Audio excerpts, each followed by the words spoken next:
स्वरूपादगतप्राणं नौमि भक्तिचरुपादं नमः ओं विष्णुपादाय कृष्णप्रेष्ठाय भूतले श्रीमते भक्तिवेदांत स्वामिनिति नामिने नमस्ते सारस्वते देवे गौरवाणी प्रचारे निर्विशेष शून्यवादी पाश्चात्यदेशतारिणि जय श्री कृष्ण चैतन्य प्रभु नित्यानंद श्री अद्वैत गदाधर श्रीवासादि गौर भक्तवृंद हरे कृष्ण कृष्ण कृष्ण हरे हरे हरे राम राम राम पंचकल्पतरुभ्यश्च कृपा सिन्धुभ्यैव च पतितानां पावनेभ्यो वैष्णवेभ्यो नमो ॐ नमो भगवते वासुदेवाय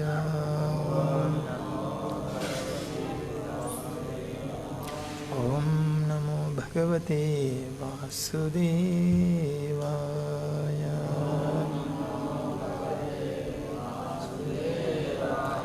ॐ नमो भगवते वासुदेवाय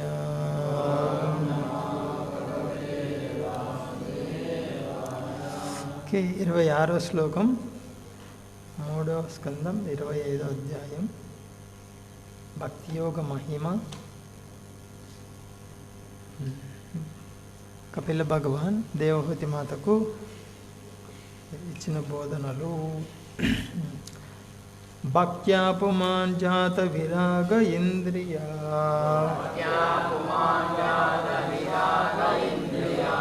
భక్త్యా పుమాన్ జాత విరాగ ఇంద్రియా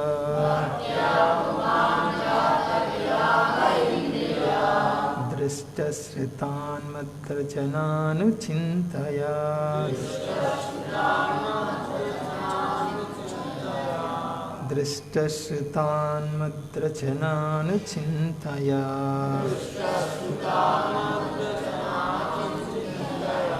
చిత్తస్య యత్తో గ్రహణీయోగయుక్తో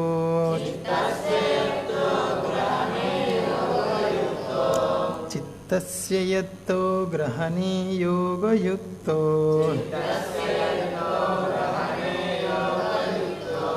యతిష్యతే రుజుభిర్యోగమార్గై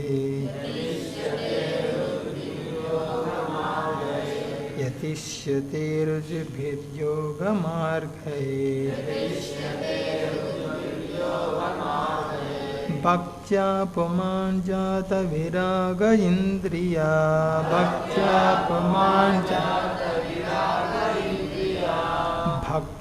పుమాన్ జాత విరాగ ఐంద్రియా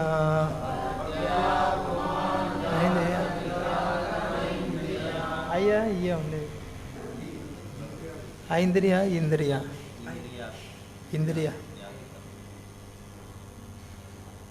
ఇది తప్పునండి. జాత విరాగ ఐంద్రియాత్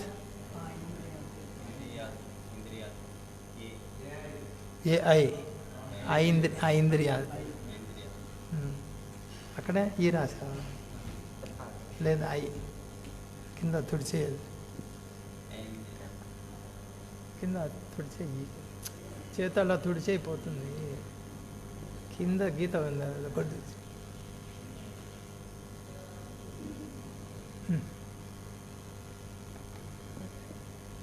భక్త్యా పుమాన్ జాత విరాగ ఐంద్రియా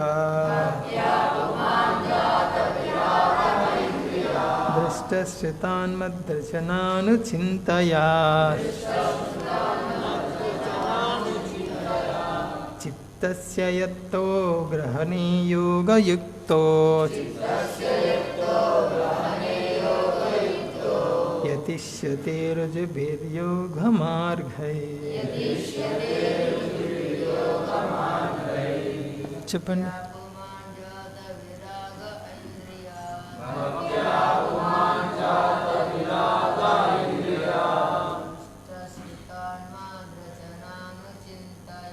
దృష్టశ్రుతాన్మద్రచనానుచింతయా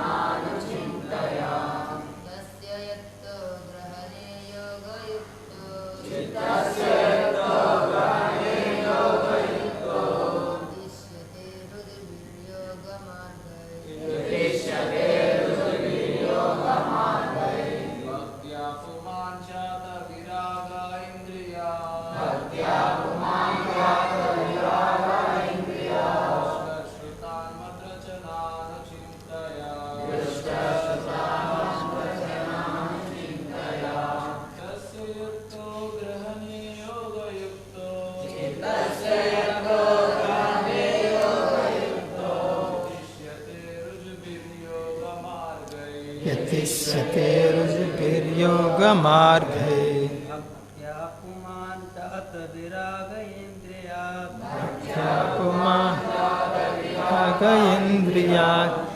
श्रुतात् मतचरन् अनुचिन्तया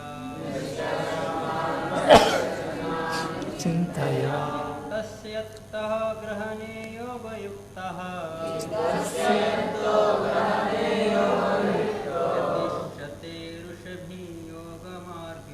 यतिष्यते रुजुभिर्योगमार्गै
चिन्तया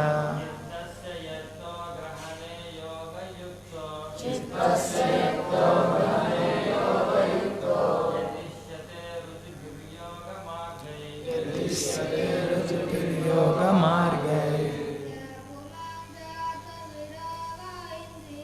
भक्त्या पुमान् जात विराग ऐन्द्रिया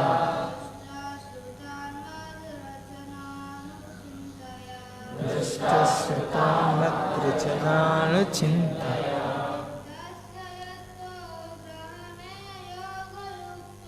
चित्तस्य यतो ग्रहणे योगयुक्तो यतिष्यते నరహరి నరహరి ఇంగ్లీష్ చూసి చెప్పు నువ్వు చెప్పావా ఇంగ్లీష్ చెప్తా చెప్పు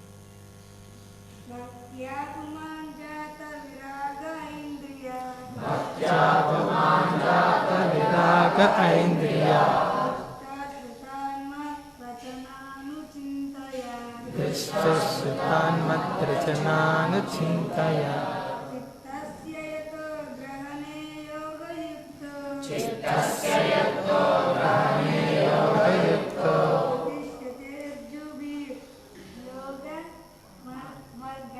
యతిష్యతే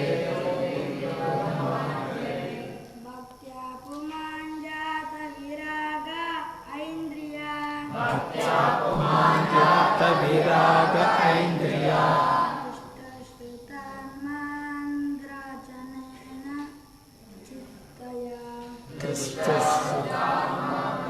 దృష్టశ్రుతాన్మద్రచనానుచింతయ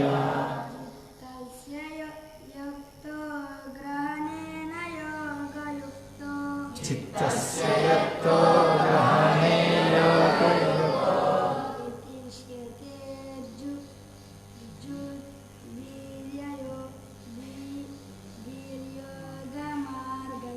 యతిష్యతే.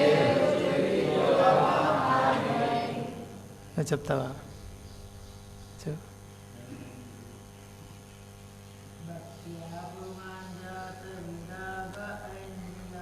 భక్త్యా పుమాన్ జాత విరాగ ఐంద్రియా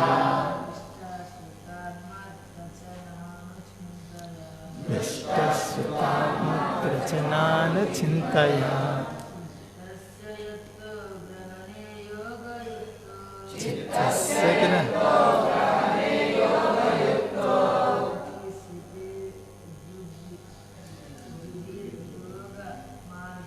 యతిష్యతే చెప్పండి. భక్త్యా పుమాన్ జాత విరాగ ఇంద్రియా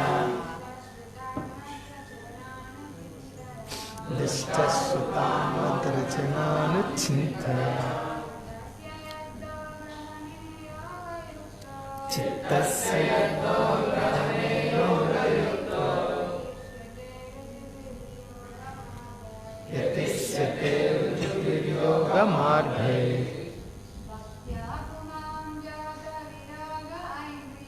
భక్త్యా పుమాన్ జాత విరాగ ఐంద్రియా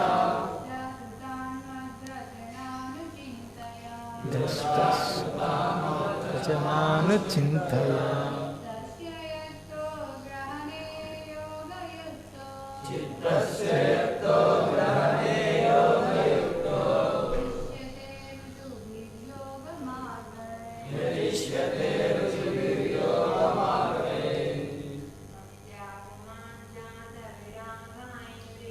భక్త్యా పుమాన్ జాత విరాగ ఐంద్రియా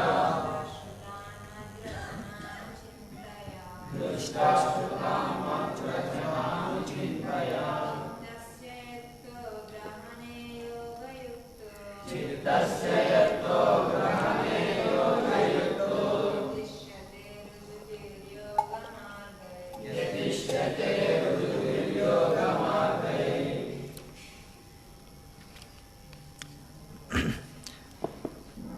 ప్రతిపదార్థం భాష్యం శ్రీల ప్రభుపాద ద్వారా.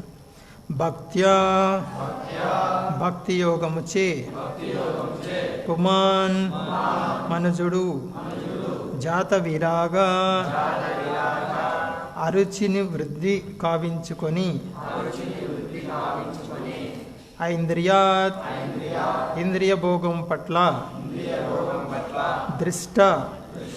దృశ్యమాన ఈ జగమునందలి శృతాత్ వినినటువంటి పరలోకమునందలి మత్రచన సృష్ట్యాది నా కర్మలను అనుచింతయ సదా చింతించుచు చిత్తస్య మనస్సును యత్థ నెలకొల్పి గ్రహణే నియంత్రణయందు యోగయుక్త భక్తియోగమున స్థితుడై యతిష్యతే ప్రయత్నించును రుజుపి సులభముగా యోగ మార్గై యోగ మార్గమున ఆ విధముగా భక్తుల సాంగత్యములో ఆ విధముగా అంటే గతంలో ఏ శ్లోకం అది సతాం ప్రసంగాత్ మమ వీర సంవిదో భవంతి హృత్కర్ణ రసాయన కథ తజ్జోషణాత్ అపవర్గ అని ఏంటి చివరి లైన్ శ్రద్ధారతి భక్తి అనుక్రమిష్యతి ఆ విధంగా అంటే భక్తుల సాంగత్యం. సో దాంట్లో కొన్ని ముఖ్యమైన విషయాలు గుర్తున్నాయి ఎవరికైనా చెప్పండి.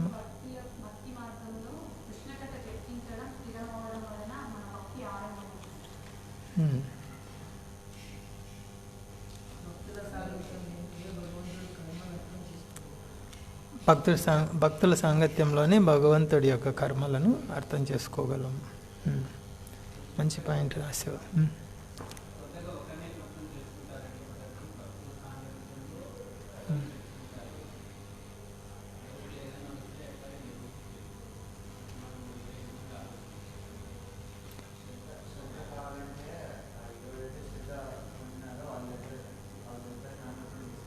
శ్రద్ధ పెంపొందించుకోవాలంటే శ్రద్ధ గల భక్తులతో సాంగత్యం చేయాలి.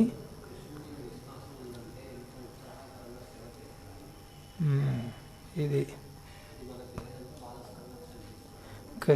రైట్. కృష్ణుడి మీద విశ్వాసం ఉందా అంటే ఉంది అంటారు. ఉంటే సేవలో ఉత్సాహంగా ఉంటావు. సేవలో ఉత్సాహం లేదు, కృష్ణ సేవ పట్ల ఆసక్తి లేదంటే విశ్వాసం లేదని అర్థం. ఇప్పుడు పలాని పరీక్ష పాస్ అయిపోయిన తర్వాత ఖచ్చితంగా ఉద్యోగం వస్తుంది. ఇప్పుడు చూడు, ఇది జాబ్ ప్లేస్మెంట్ కొన్ని ట్రైనింగ్స్ ఉంటాయి కదా, జాబ్ ప్లేస్మెంట్ ఏమంటారు దాన్ని, జాబ్ గ్యారంటీనా ఏదో అట్లాంటి కొన్ని ఉంటాయి. కొన్ని అటువంటి చదివే వాళ్ళు ఎంత ఉత్సాహంతో చదువుతారు, ఇంకా నాకు ఉద్యోగం వచ్చేస్తుంది. ఎందుకు? విశ్వాసం, గ్యారంటీ ఉంది కాబట్టి. జాబ్ గ్యారంటీ ఉందంటే చాలా అయిపోయింది, నాకు వచ్చేస్తుంది, ఇది ఒక్కటి చదివేస్తాను, కష్టపడి అయిపోతుంది. అట్లా కృష్ణుడి పట్ల విశ్వాసం ఏంటి? కృష్ణ భక్తి చేస్తే చాలు, నా కష్టాలన్నీ తీరిపోతాయి, ఇక నాకు వేరే బాధ్యతలు అన్నీ సమసిపోయాయి, ఇంతటితో వేరే బాధ్యతలే లేవు, ఇక నాకు రెస్పాన్సిబిలిటీ వేరే ఏం లేదు అని. అటువంటి విశ్వాసం ఉన్న వ్యక్తికి ఎంత ఉత్సాహంతో చేస్తాడు, నాకు చాలు, ఇంకా వేరే ఏం లేదు, నాకు కృష్ణుడే మొత్తం సర్వస్వం అని. అదే అక్కడ శ్రీల భక్తినోద్ ఠాకూరు పుస్తకం భక్త్యావలోక అనే పుస్తకంలో రాశారనమాట. విశ్వాసం ఉత్సాహం చాలా సన్నిహిత సంబంధం ఉంది రెండింటికి అని. లేదా అక్కడ చూడొచ్చు మనకు ఉత్సాహం లేదు సేవలో అంటే విశ్వాసం లేదు కృష్ణుడి పట్ల, అంతే. మనం బాగా లోతుగా ఆలోచించవలసిన విషయం. సేవ పట్ల నాకు ఆసక్తి లేదు, లేదా ఏదో అరకొర చేయడం అంటే కృష్ణుడి పట్ల అంతే. థియరిటికల్గా తెలుసుకొని ఉండొచ్చేమో అన్ని, భగవద్గీత భాగవతం అన్నీ, కానీ నువ్వు ప్రాక్టికల్గా ఎంత ఉత్సాహం చూపిస్తున్నావో దాన్ని అమలుపరచడానికి అక్కడ తెలుస్తుంది నీకు విశ్వాసం ఉందా లేదా అనేది. థియరీ అంటే ఏమి? వరకు సిద్ధాంతపరంగా తెలుసుకోవటం, అది మెమరీ కార్డు లాగా ఉంటుంది. మెమరీ కార్డు కొందరు 32 GB ఉండొచ్చు, 16 GB ఉండొచ్చు, 4 GB 2 GB మెమరీ ఉండొచ్చు. మెమరీ కార్డు ఉపయోగం లేదు కదా, మెమరీ కార్డును ఉపయోగించుకోవాలి. సరే, మెమరీ పవర్ ఓకే, ఇది ఇలా ఉంది, అలా ఉంది, నువ్వు ఎలా చేస్తున్నావు, అక్కడ నీకు విశ్వాసం ఉందా లేదా అనేది బయటపడుతుంది. ఇంకొకటి ఇంకా గుర్తున్నాయి ఎవరికైనా? సేవ అంటే భగవంతుని ఎలా సంతృప్తిపరచాలి అనేది.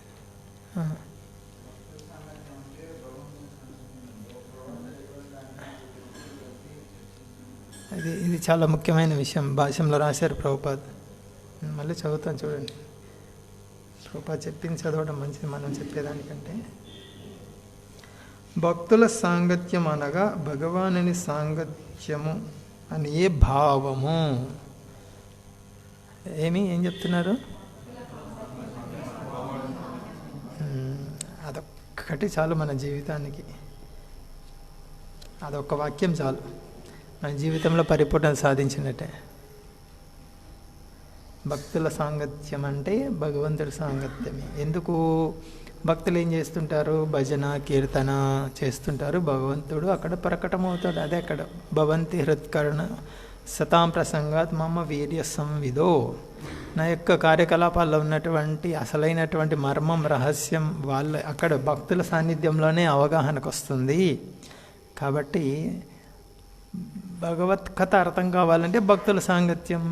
కథ అర్థమైపోయింది, భగవంతుడి విషయాలు అర్థమయ్యాయి నీకంటే సాక్షాత్తు భగవంతుడితో ఉన్నట్టే నువ్వు. కాబట్టి జన్మ కర్మచమే దివ్యం. నా జన్మ కర్మ సాధారణం కాదు.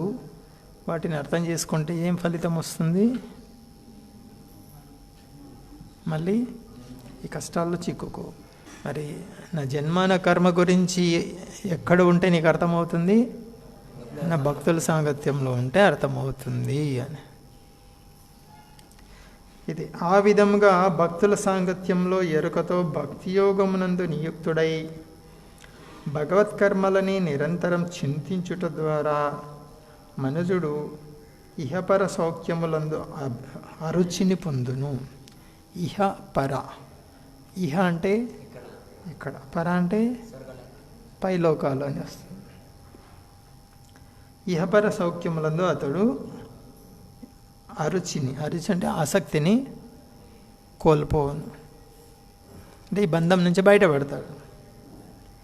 ఈ భక్తి యోగ విధానమే సులభతరముకు యోగ పద్ధతి. రుజుబి అంటే అర్థం చూడాలి. రుజుబి అంటే ఏమైంది? సులభం. రుజు మార్గం అంటే చక్కగా స్ట్రైట్గా వెళ్ళడం. ఎక్కడైనా అడ్రస్ తెలియదు అనుకో మనకి, ఇట్లా లెఫ్ట్కి తిరుగు, రైట్కి తిరుగు, అది కష్టంతో కూడుకున్నది. ఇది ఇలా వెళ్ళండి చక్కగా అంటే చాలా సులభం. అది యోగ పద్ధతి. భక్తి యోగము రుజువి. ఒకే అక్కడ కృష్ణుడు ఉన్నాడు, వెళ్ళు చక్కగా, ఇంకా నీకు అది ఇది ఏం అవసరం లేదు, వేరే విధానాలే అవసరం లేదని. రుజుబీర్ యోగ విధానం. సులభతరమగు యోగ పద్ధతి భక్తి యోగ పథమునందు నిజముగా నెలకొనినప్పుడు మనుజుడు మనస్సును నియంత్రించగలుగును. భాష్యం. ఈ జన్మమునందే కాక తదుపరి జన్మమునందును సుఖమును పొందుటకై పుణ్యాచరణము కావించుమని అన్ని శాస్త్రములందు జనులకు బోధించబడినది. ఉదాహరణకి పుణ్యకర్మల ద్వారా మనుజుడు నిక్కముగా స్వర్గలోకమునకు వెళ్ళవచ్చునని చెప్పబడినది. కానీ భక్తుల సాంగత్యం నందున్న భక్తుడు మాత్రం భగవత్కర్మలను అనగా అతడు ఈ విశ్వమును ఏ విధముగా సృష్టించెను, ఏ విధముగా దీనిని పోషించును, ఏ విధముగా విశ్వము లయం చెందును, భగవద్ధామమున భగవద్లీలలు ఏ విధంగా కొనసాగుచున్నవి అనే విషయంలో ధ్యానించుటని కోరుకొను భక్తుడు. ఈ భగవత్కర్మలను వర్ణించు గ్రంథములు ఎన్నో కలవు. వానిలో ముఖ్యమైనవి భగవద్గీత, బ్రహ్మ సంహిత, శ్రీమద్భాగవతం అనునవి. భక్తుల సాంగత్యమును పొందు శ్రద్ధావంతుడొక భక్తుడు ఆ భగవల్లీలా విషయమును వినుటకు ధ్యానించుటకు అవకాశమును పొందును. దాని ఫలితమేమనగా అతడు మధ్యలోకపు స్వర్గలోకపు నామమాత్ర సుఖము పట్ల ఆసక్తిని కోల్పోవును. ఎప్పుడు కోల్పోతారంట?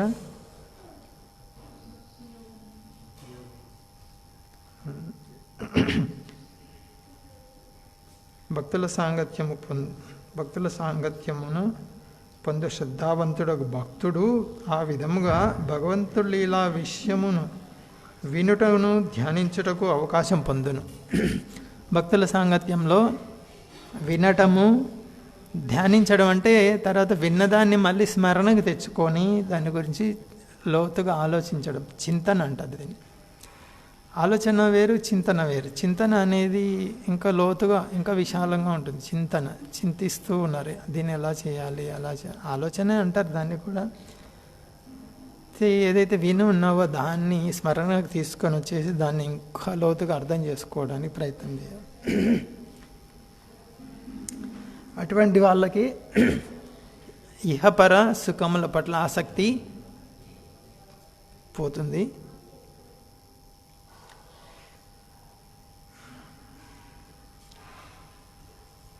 అరుచిని పొందును అనగా భక్తులు కేవలం భగవానుని సాన్నిధ్యమును పొందుట ఎందే అభిరుచిని కలిగి ఉండి తాత్కాలికమగు నామమాత్ర సుఖము పట్ల ఆకర్షణను కోల్పోవుదురు.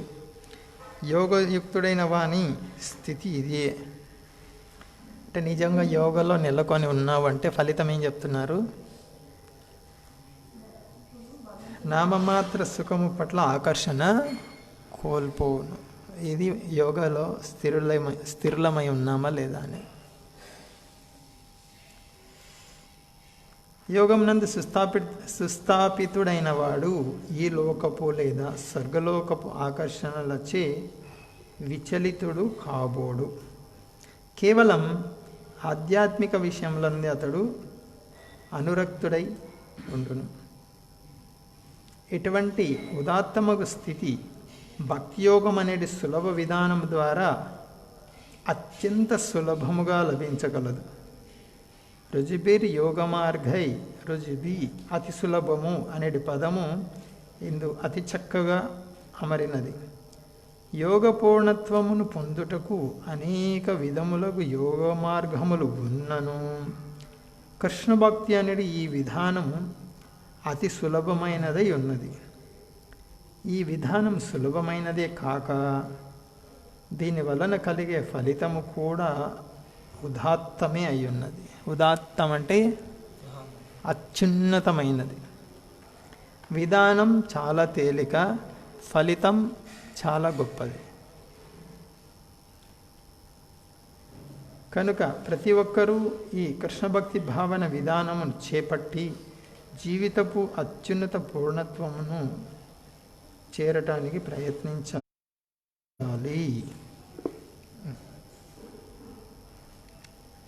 హరే కృష్ణ.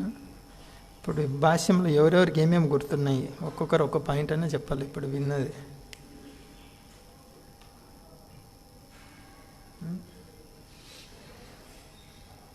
ఎవరు ప్రయత్నం చేస్తారు? ఓకే, సుదర్శన్ చెప్పండి.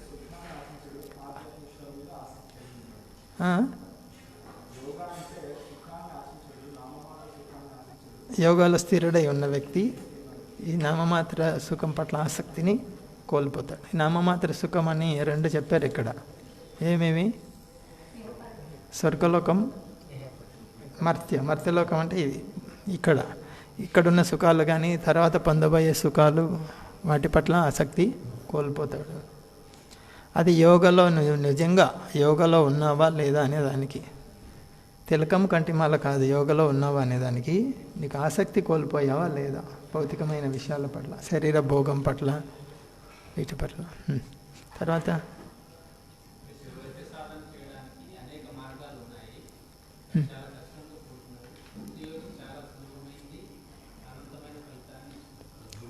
రుజుబీ చక్కటే. ఓకే, ఇంకా అటు ఇటు ఏం ఆలోచించేది ఏం లేదు. మిగతా ఇప్పుడు ధ్యానయోగం చాలా కష్టంతో కూడుకున్నది.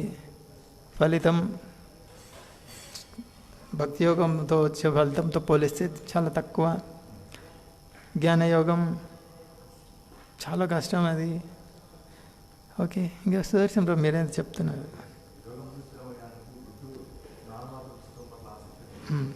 యోగంలో స్థిరంగా ఉన్నారంటే నామమాత్ర సుఖం అంటే భౌతికమైన సుఖం పట్ల ఆసక్తి కోల్పోతారు. నువ్వు చెప్పు.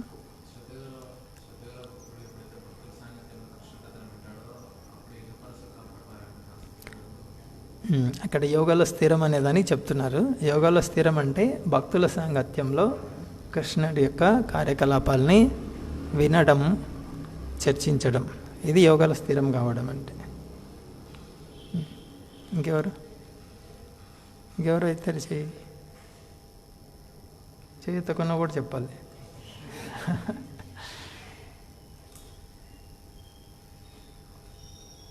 వంశీ ఏమో చెప్పండి.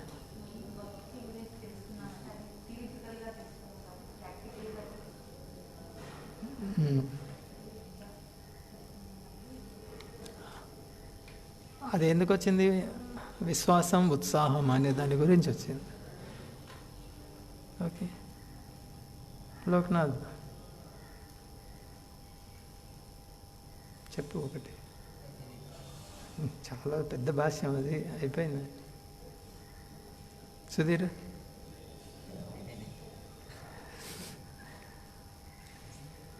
సుమన్ అశోక్ కిరణ్ ఇంకెవరైనా చెప్తారా?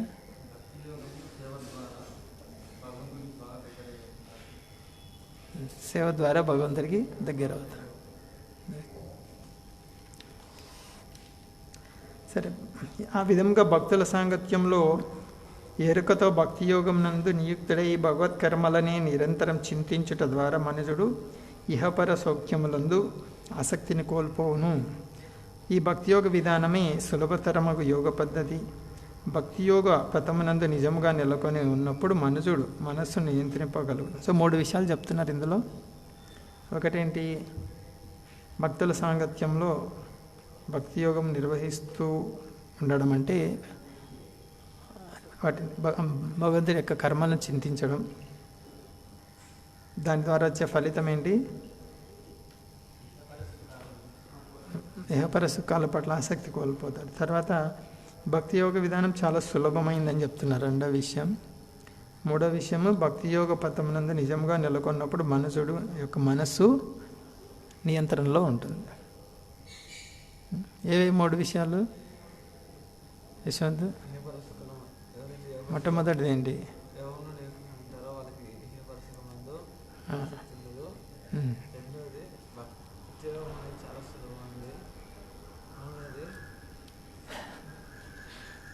చెప్పు 3వది. మనస్సు. భక్తియోగం నందు నిజంగా నెలకొని ఉన్నప్పుడు మనసు నియంత్రణలో ఉంటుంది. ఇక్కడ చూడండి, భక్త్యా పుమాన్ జాత విరాగ ఐంద్రియాత్. ఐంద్రియాత్ అంటే ఇంద్రియాల ద్వారా. ఇంద్రియాలు ఎన్ని?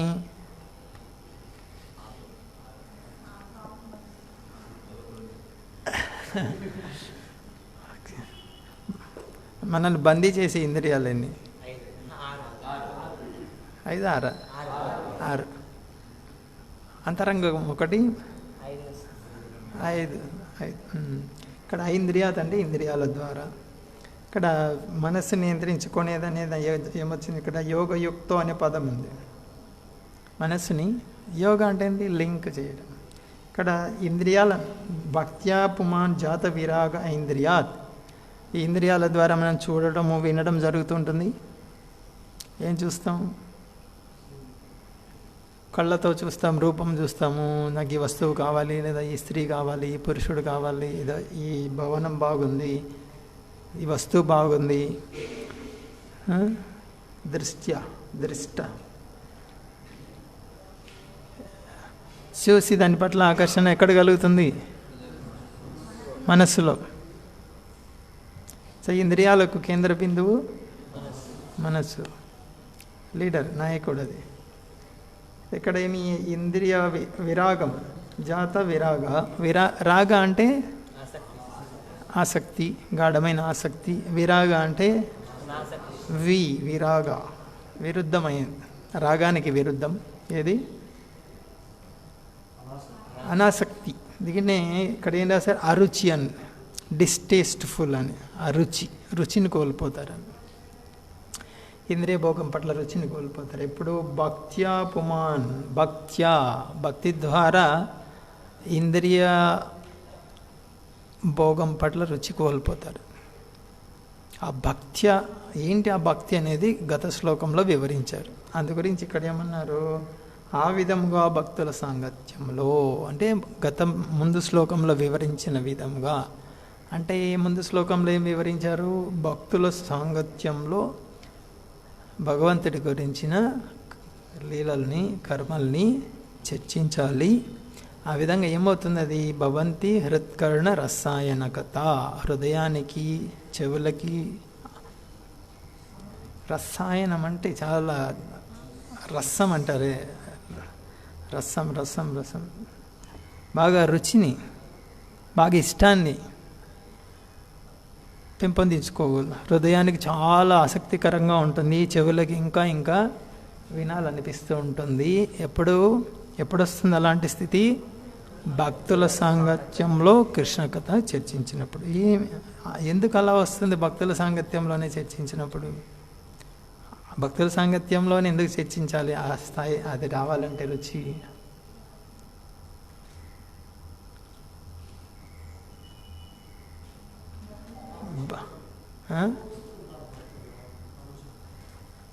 వాళ్ళు అనుభవిస్తుంటారు. ఓకే, వాళ్ళు అనుభవిస్తుంటారు కాబట్టి వాళ్ళ సాంగత్యంలో ఉన్నప్పుడు మనకు కూడా వస్తుంది. ఓకే, అదొకటి. ఇంకా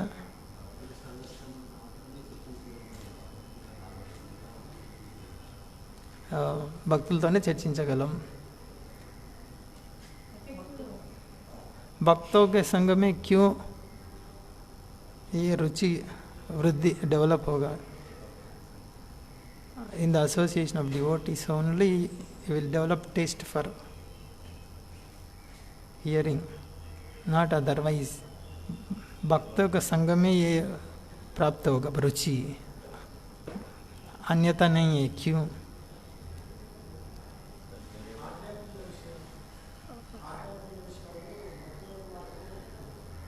ఓకే,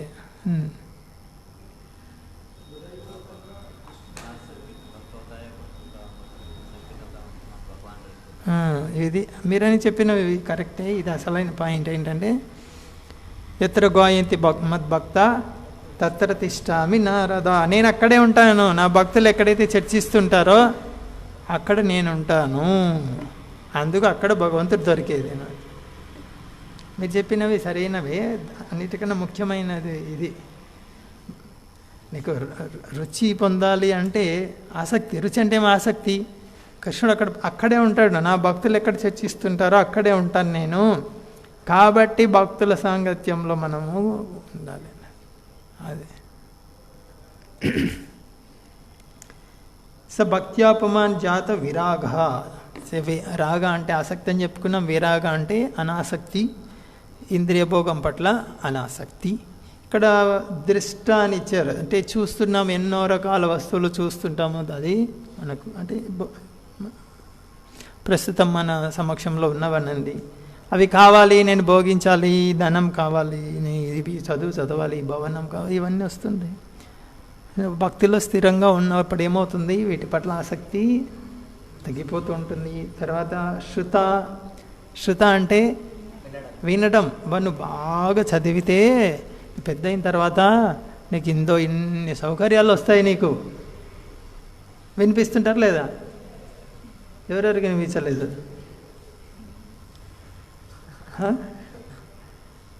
ప్రతి తల్లిదండ్రులు వాళ్ళ పిల్లలకి ఇదే వినిపిస్తుంటారు. స్వర్గం అంటే ఏంటి? ఒక విధంగా చెప్పాలంటే ఉన్నతమైన భౌతిక సౌకర్యాలు స్వర్గం అంటే. మనకి చిన్నప్పటి నుంచి అదే చెప్తారు.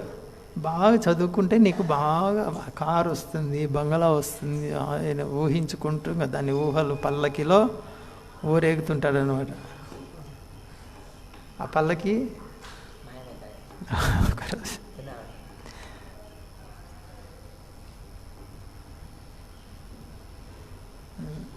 శృత అంటే ఉన్నతమైన సౌకర్యాలు. ఇది ప్రభుపాదైనా సరే భాష్యంలో శాస్త్రాల్లో దీనికి స్వర్గానికి వెళ్ళి అక్కడ సుఖించేటువంటి మార్గం అయితే ఉంది శాస్త్రాల్లో. కదా భక్తుడు దాని పట్ల ఆసక్తి కలిగి ఉన్నాడు, కోల్పోతాడు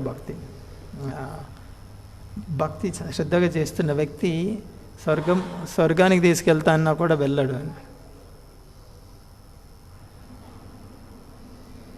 ఆయనకేం కావాలి? కృష్ణ కథా చర్చ ఎక్కడుందో అక్కడ చెప్పండి, నరకమైనా సరే వెళ్తాను నేను.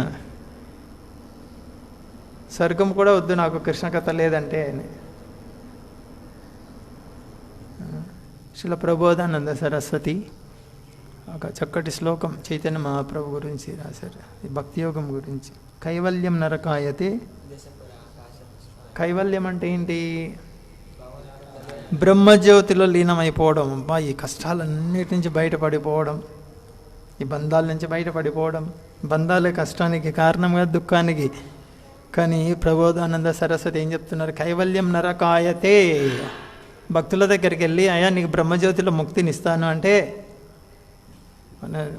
ఏమంటారండి?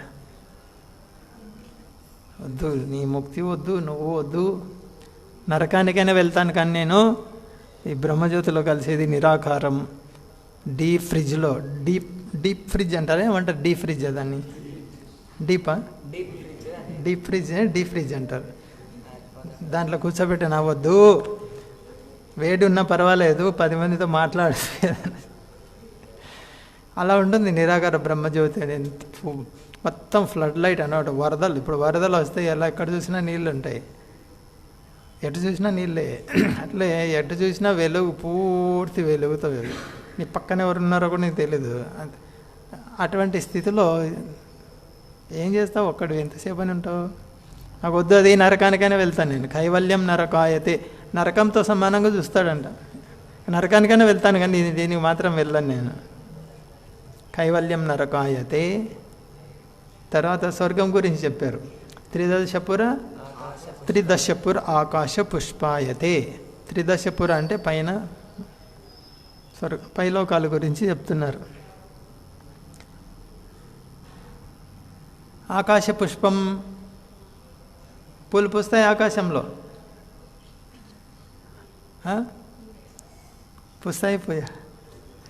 ఆకాశ పుష్పం అంటారు ఏంటి? నక్షత్రాలు కాదు. ఆకాశ పుష్పం అంటే ఊహించుకుంటుంటాడు. ఇప్పుడు చూడండి, ఎవరైనా భవిష్యత్తు గురించి కలలు కానీ వాళ్ళు ఇట్లా భవిష్యత్తులో బిల్డింగ్ వస్తుంది, నాకు కారు వస్తుంది, ఉద్యోగం వస్తుంది, అన్నీ ఎక్కడ కనిపిస్తుంటాయి ఆయనకి? ఆకాశంలో కనిపిస్తుంటాయి. దాన్ని ఆకాశ పుష్పం అంటారు.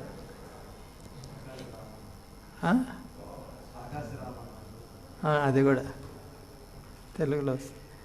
సో ఇక్కడ ఈ శ్లోకంలో అంటే త్రిదశపుర ఆకాశ పుష్పాయతే. అయ్యా నీకు స్వర్గం ఉంది, అది ఉంది, ఇది ఉంది, ఇంద్రుడు, అక్కడ ఈ అప్సరసలు ఉన్నారు, నందనకానన ఈ ఉద్యానవనాలు ఉన్నాయి, సోమరసము తాగచ్చు, అవి ఇవి అంటే భలే అనిపిస్తుంది. అక్కడికి వెళ్ళాలంటే ఇదో ఈ పుణ్యం చేయాలి, ఈ వ్రతం చేయాలి అని. కానీ శిల ప్రబోధానంద సరస్వతి ఏం చెప్తున్నారు? త్రిదశపుర ఆకాశ, అవన్నీ ఆకాశంలో పువ్వులే అన్నీ అని. అంటే అక్కడ సుఖం లేదు, నువ్వు వెళ్ళినా కూడా నువ్వు ఊహించుకోవచ్చు అక్కడ ఉంటే బాగుంటుంది, సుఖం చాలా బాగుంటుంది అని. ఇప్పుడు మనం అనుకుంటాం చూడండి, మనకు పూరి గుడిసె ఉంది, చిన్న ఇల్లు ఉంది మాకు, పెద్ద బంగ్లా చూసి ఈ బంగ్లాలో ఉంటే ఎంత బాగుంటుందో జీవితం అని అనిపిస్తుందా లేదా? అనిపించలేదు ఎప్పుడు మనోజ్? అనిపించలేదు ఎప్పుడు నీకు? అనిపించలేదు? పెద్ద బంగ్లాలో చిన్న ఇంట్లో ఉన్నప్పుడు చిరుకిరుగ్గా ఉంటుంది, పెద్ద బంగ్లాలో ఉంటే ఎంత బాగుంటుందో. ఏంది అక్కడ బాగా సౌకర్యాలు బాగుంటాయి. సౌకర్యాలు ఉంటాయి, ఆ సౌకర్యాలను ఉపయోగించుకొని సుఖం పొందొచ్చు. కానీ అట్లాంటి పెద్ద పెద్ద బంగ్లాల్లో ఉన్న వాళ్ళు ఆత్మహత్య చేసుకుంటున్నారు. స్లీపింగ్ ట్యాబ్లెట్స్ వేసుకోవాలి నిద్ర రావాలంటే, లేదంటే కుక్క పిల్లతో ఆడుకుంటుంటారు ఎవరితో సంబంధం పెట్టుకోలేక. పెద్ద పెద్ద అది సుఖమా అది? కానీ మనకు అనిపిస్తుందా లేదా? దూరం నుంచి చూసేటప్పుడు మనం చిన్న ఇంట్లో ఉన్నప్పుడు పెద్ద ఇంట్లో ఎన్ని సౌకర్యాలు ఉన్నాయో చూడండి. కానీ సుఖం అనేది అంతరంగ విషయం ఇది. అందుగురించి త్రిదశపుర ఆకాశ పుష్పాయతే. ఆకాశంలో పువ్వులు పొయ్యవు, కేవలం కల్పన మాత్రమే అది. కాబట్టి ఉన్నతమైనటువంటి ధనం సంపాదిస్తే లేదా ఉన్నతమైన సంపద ఉంటే, పెద్ద బంగళా ఉంటే నేను సుఖపడతాను అనుకుంటావు, అది ఆకాశంలో పువ్వు లాగానే. నీ చేతికి దొరకదు అని ఒక విధంగా చెప్పాలంటే, నీ చేతికి దొరకదు అది ఆకాశంలో పువ్వు అంటే. నువ్వు అనుకోవచ్చు నా బ్యాంకులో ఇంత అకౌంట్ ఉంది, భవిష్యత్తులో చాలా హ్యాపీగా ఉంటాను నేను. ఉద్యోగం చేసే వాళ్ళు కూడా అదే అంటారు, రిటైర్ అవ్వబోతున్నా, నాకు ఇంత గ్రాట్యుయిటీ, ఇంత పెన్షను, గ్రాట్యుయిటీ అంటారా అదే, ఒకసారి అమౌంట్ ఇస్తారు కదా, ఏమంటారు దాన్ని,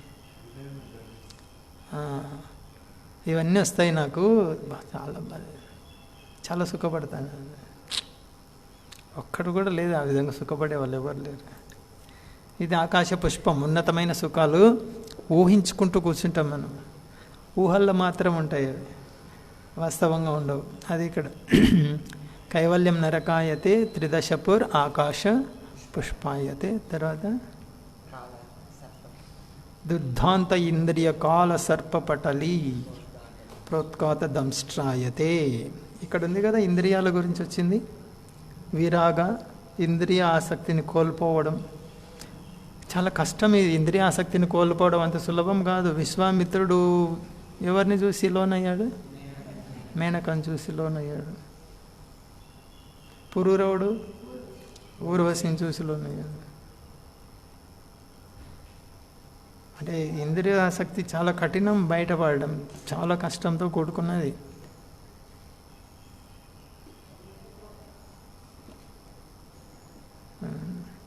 అక్కడ ఏం చెప్తున్నారు? ఈ మనసు వల్లే కష్టాలు మనకు వచ్చేది. మనసు ఇంద్రియాలను ఆదేశిస్తుంటుంది, ఇది చెయ్యి, అది చెయ్యి, ఇది చెయ్యని.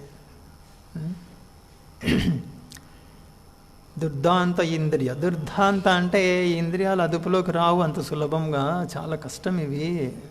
మనకు అనుభవం ఉంటుంది కదా. ఎక్కువ తింటే మరుసటి రోజు జపంలో నిద్ర వస్తుందని తెలుసా లేదా? తెలిసి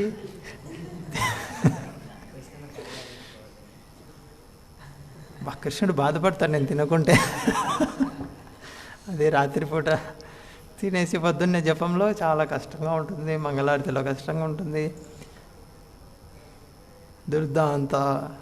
దాంత అంటే ఇంద్రియ నియంత్రణ. దుర్దాంత ఇంద్రియ కాలం అయితే ప్రసాదం కాబట్టి క్రమక్రమంగా జయిస్తాము. ప్రసాదం కృష్ణ ప్రసాదం కాబట్టి. అయినప్పటికీ కూడా జపంలో సావధానంగా ఉండాలంటే ముందు రోజు కడుపు ఏ సమయానికి నింపుతున్నామో, ఎంత నింపుతున్నామో ఇది కూడా చూసుకోవాల్సి ఉంటుంది. దానికి సరిపడ్డంత. అది ఉంది కదా యుక్తాహార విహార. యుక్తాహారం అంటే ఏంటి? అవసరానికి మించి ఇవ్వకూడదు, తగ్గించి ఇవ్వకూడదు. వేళ కానీ వేళ ఇవ్వకూడదు, అది కూడా వస్తుంది యుక్తాహార అంటే. ఏ సమయంలో ఇస్తున్నాము, ఎంత ఇస్తున్నాము, ఇది కూడా చూసుకోవాలి. సో దుర్దాంత ఇంద్రియ కాల సర్పపటలి. ఇంద్రియాలను దేంతో పోల్చారు ఇక్కడ? కాల సర్పం, పాము. కాలనాగు అంటారా? కాలనాగు భయంకరమైంది. నల్లనాగు అంటారు కదా, నల్లత్రాజు. చాలా భయంకరమైన విషయం అది నల్లత్రాజు. నల్లత్రాజు అంటే నాగుపామే కదా, దాన్ని నల్లనాగు అంటారు. ఇంద్రియాలను దాంతో పోలుస్తున్నారు చూడండి ఇక్కడ. ఎంత ప్రమాదకరమైన ఇంద్రియాలు. దుర్దాంత ఇంద్రియ కాల సర్ప పటలి. పటలి అంటే పటాలం. పటాలం అంటే ఏంటి? సైన్యం. ఒక్కడు కాదు, 5. కళ్ళు, నోరు, ముక్కు, ఇవన్నీ 5 ఉన్నాయి కదా. ఒక్కటైతే నువ్వు ఎదుర్కోవచ్చేమో. మొట్టమొదటి ఏం చెప్పారు? కాలనాగుతో సమానం ఈ ఇంద్రియాలను. ఒక్క కాలనాగు కాదు, 5 కాలనాగులు బుస కొడుతున్నాయి నీ మీద, కాటేస్తున్నాయి. ఒక్కోసారి 2, ఒకటి ఎప్పుడు కాటేది మనకి. 5 చూడొచ్చు. బాగా ధనవంతులు ఉంటారు, సిగరెట్ తాగుతుంటారు ఒక చేత్తో టీ తాగుతుంటారు, ఒక కళ్ళతో అది చూస్తుంటారు, టీవీ చూస్తుంటారు, న్యూస్ పేపర్, సోఫా సెట్, ఎన్ని కాటేస్తుంటాయి చూడు పొద్దున్నే వాళ్ళని. సోఫా సెట్ మెత్తంగా ఒకటి, అదొక కాటు స్పర్శ, అది లేకుంటే తట్టుకోలేడు. ఒక పక్క సిగరెట్ ఉండాలి, ఒక పక్క సెల్ ఫోన్ ఉండాలి, ఒక పక్క టీవీ, ఒకవైపు న్యూస్ పేపరు, ఒకవైపు టీ తాగుతుండాలి, ఇదొక సిప్పు చేసేది, ఇదొక పొగ, ఇదొకసారి ఇది కొంచెం న్యూస్ పేపర్ చూసేది, కొంచెం సర్దుకొని బాగా మెత్తగా ఉందని చెప్పేది. ఇదంతా మనకేమనిపిస్తుంది? అబ్బా భలే ఎంజాయ్ చేస్తున్నాడు అనుకుంటాం. కానీ ఇక్కడ శ్రీల ప్రబోధానంద సరస్వతి ఏం చెప్తున్నారు? పాములు కాటేస్తున్నాయి అతన్ని, కాలసర్పం కాటేస్తుంది అని. చాలా కష్టం ఇది ఇంద్రియాలు జయించడం. ప్రభుపాద ఒక ఉదాహరణ ఇస్తారు. అన్నిటికన్నా కష్టంగా ఏంటి? సెక్స్. మైథున సుఖం. కుక్క తిండి లేక బక్క చిక్కిపోయి ఉంటుంది, చావుకు దగ్గర అయి ఉంటుంది.